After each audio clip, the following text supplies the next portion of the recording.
સુરત શહેરમાં દારૂ અને ડ્રગના વેચાણને લઈ શહેર કોંગ્રેસે વિરોધ વ્યક્ત કર્યો।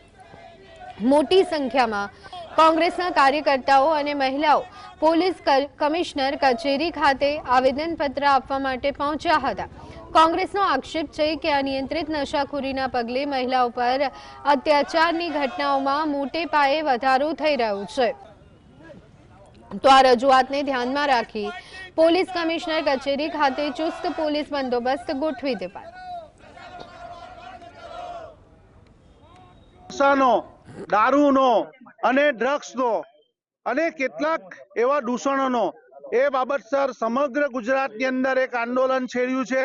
એ આંદોલનના ભાગરૂપે અમે આજે પોલીસ કમિશનર સુરત શહેર પોલીસ કમિશનર ઓફિસે આવ્યા છે આવેદનપત્ર આપવા માટે કે તમે તાત્કાલિક સુરતના ખૂણે ખૂણે ચાલતા દારૂના કારોબાર, દારૂના અડ્ડાઓ બંધ કરો।